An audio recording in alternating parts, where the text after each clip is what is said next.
So thank you so much, Dr. Borbon. Thank you for being with us.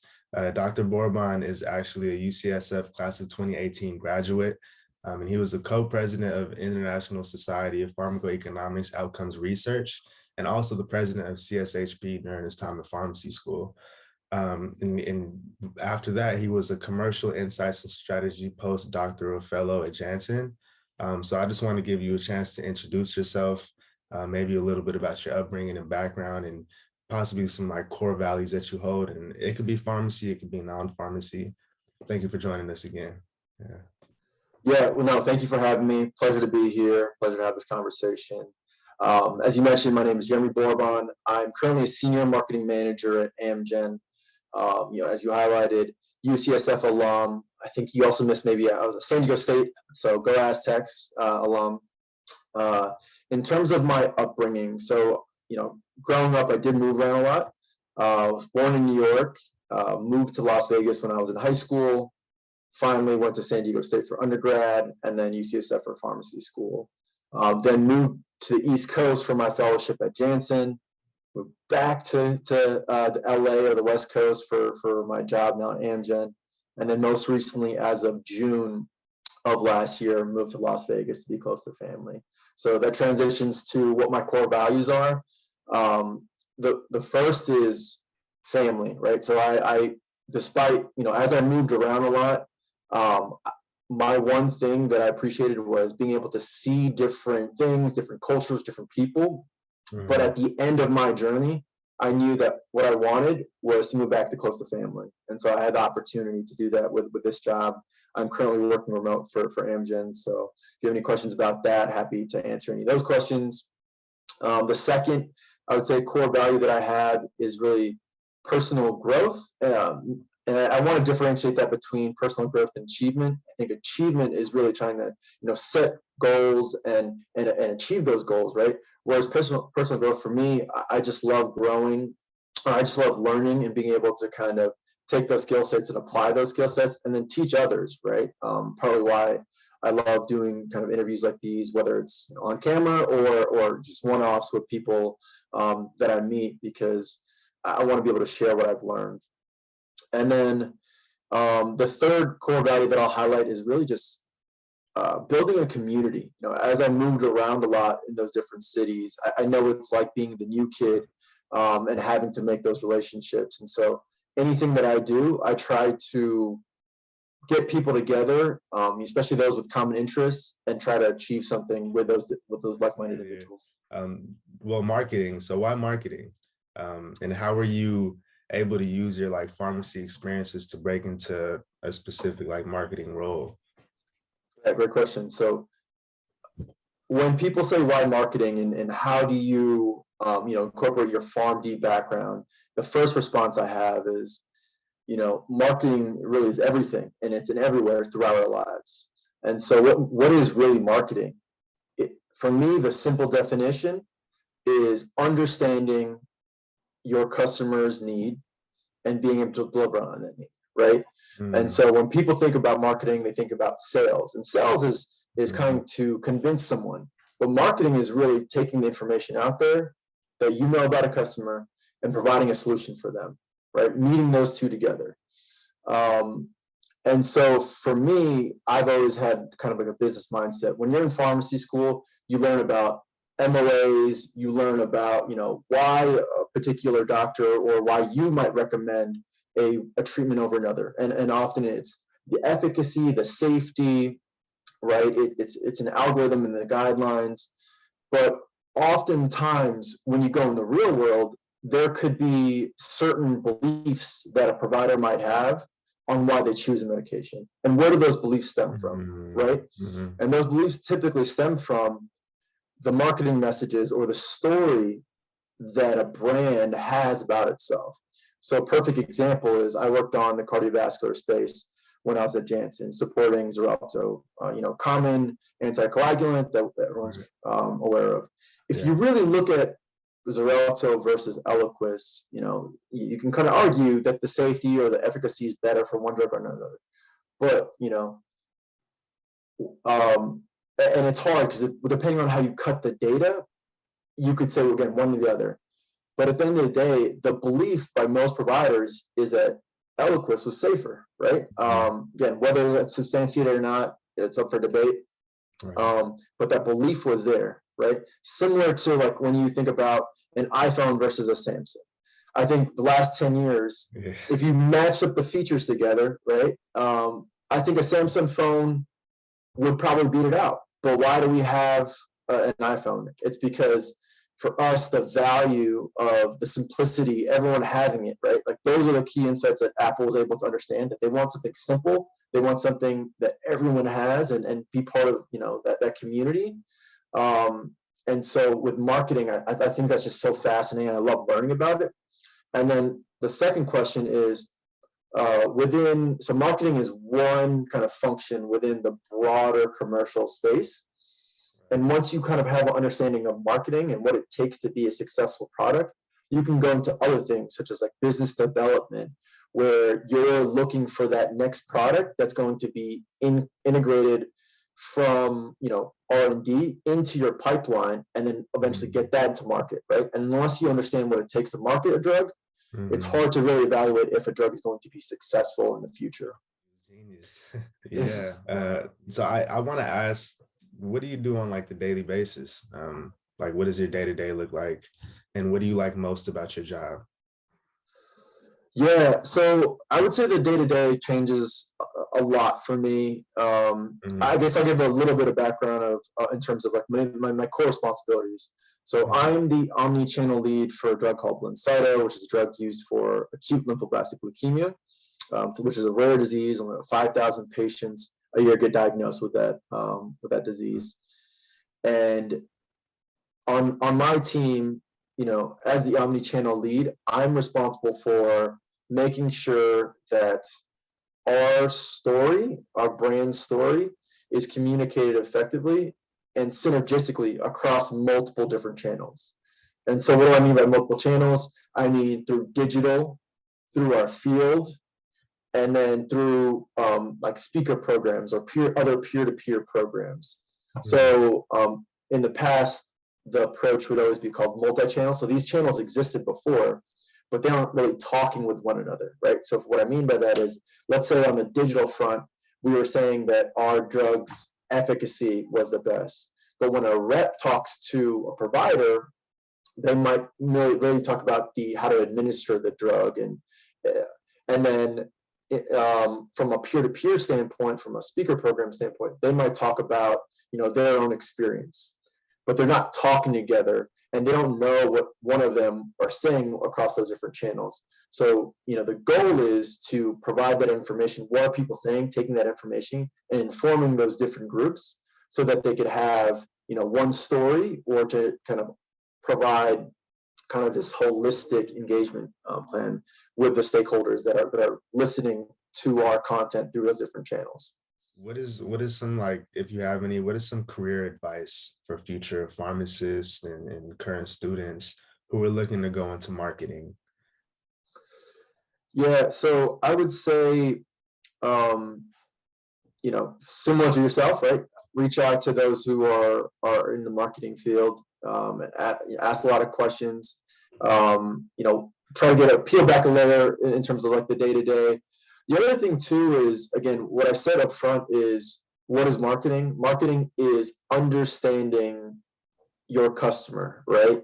And so on the marketing side right now, my main customer is healthcare providers, doctors, pharmacists, nurses. The nice thing about being a pharmacist in the industry is what it's like to be a customer, because you have the rotational experiences. And as a company, we pay a lot of money to understand what you already experience on a day-to-day basis. And I'll give a perfect example. All right. One example that I love to give is, when I was in pharmacy school, I was a pharmacy intern, and I would spend most of my weekends filling Pyxis machines and drawing IV bags. And I remember it was like my first week at Janssen, and some people were asking like, oh, how come our starter packs aren't really being used a lot and our competitors is, right? It's the same exact starter pack, same indication, same cost. We have the same coupon programs, but same thing, right? Why aren't we seeing any utilization in the emergency room for our product? And I was like, I wasn't paying attention. I was like kind of multitasking, and I looked up and I said, can I see our utilization rate in the ER room again? And I was like, oh, have we thought about that? Maybe they're not stocking our drug in the Pyxis machines, and they're like, why wouldn't we stock their drug in the Pyxis machines? I said, well, oftentimes like it's too big to fit in there. I know in my hospital, like I would have to like store it somewhere else, and or I would have to store it in the pharmacy and have to walk it down to the floor.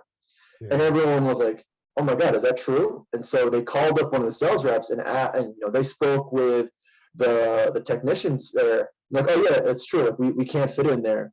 And so we had to ask for like a different size bin within the Pyxis machine so they could fit it in there. Wow. Right? Yeah. That's the stuff that you would never think about that's important, but it impacted the business in one hospital, which was a major hospital that was prescribing a lot of our medication. So when you're on rotations, when you're talking to your providers, think about like, how could this impact, the business, or, just remember that everything you do can be meaningful, and sharing those insights once you go into, an interview or asking industry professionals. If so, like, what type do you have any advice for students currently applying to, say, fellowship positions? Any general advice?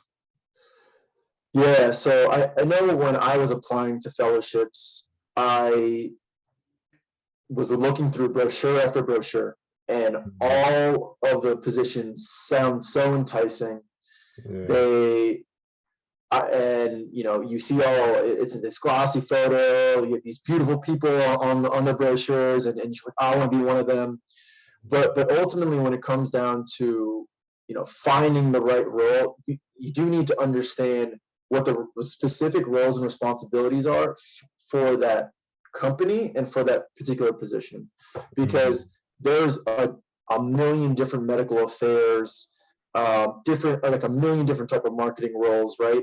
And on paper, they might say you're going to do X, but when you actually talk to the fellows who are in those roles, it might be less of what it says in there, or it might be more, which is a good thing or a bad thing, right? Like some people, they thrive on being able to like have the same experience for 2 years because they really get that depth of knowledge.